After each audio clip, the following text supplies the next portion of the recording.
Okay, we're here now with Mark Lomas from HS2's corporate team, who's going to talk to us a little bit more about HS2's role in the supplier diversity, how they've been involved, and what they're here to do today with regards to the event. Mark, welcome. Thank you.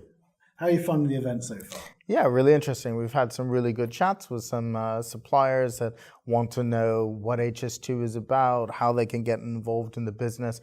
And we're here with Compete4 and members of our Tier 1 supply chain. And hopefully we're getting some interaction with SMEs who want to know what the bidding process is like with our Tier 1s. There must be thousands of contract opportunities available. How do smaller members of the supply chain get involved with HS2? There are a number of ways. So HS2 contracts directly with our Tier 1 supply chain. And all of the subcontracting opportunities are delivered through Compete4. So one of the best ways to get involved with the program is to register on Compete4, and that way you're aware of all the opportunities that come up. Okay.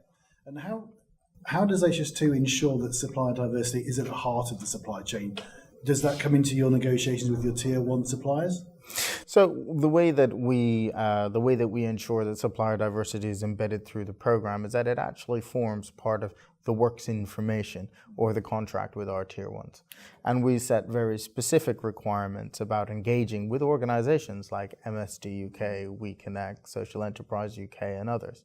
And we measure the spend and the representation around the supply chain. So it's a core and critical requirement of all the Tier 1 contracts at HS2. Is that sort of thing expected across projects of your size that you're managing, or HS2 leading the field with regards to this? I think we can see that bits of the work have been done in other projects. And of course, as a project finishes, you learn the lessons, you apply it, you develop it. So HS2's approach to supplier diversity is probably beyond what the sector has seen before. And that's because we've built on the lessons of what has and hasn't worked from other projects and learned from international organizations, from other sectors across the UK.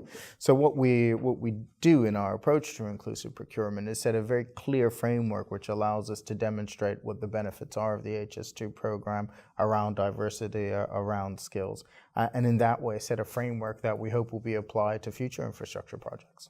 And for other people running projects at the scale that you're running, this is clearly a competitive advantage, surely, to be including supplier diversity within it right from the start.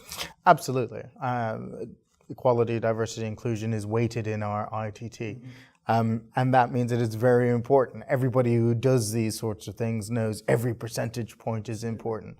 So not only does it give a business case for making sure that you are focusing on equality, diversity, and inclusion, especially with the size of contracts available, but it also means that when you've got the contract with the requirements that are in there, that people are actively focusing on it. And HS2 supports our contractors to do that. We don't just set the requirements and walk away. We have a number of ways in which we support them. This is about transparency right from the start, from you guys at the top all the way down, but also, that helping hand to make sure that people can be a part of your supply chain if they were to work on certain aspects. Yeah, I mean, I like to describe it as we win. If everybody does really well, then we, HS2 Limited, HS2 Program, the suppliers, the local communities, we all win if we do this well. And we can't do that without helping our supply chain.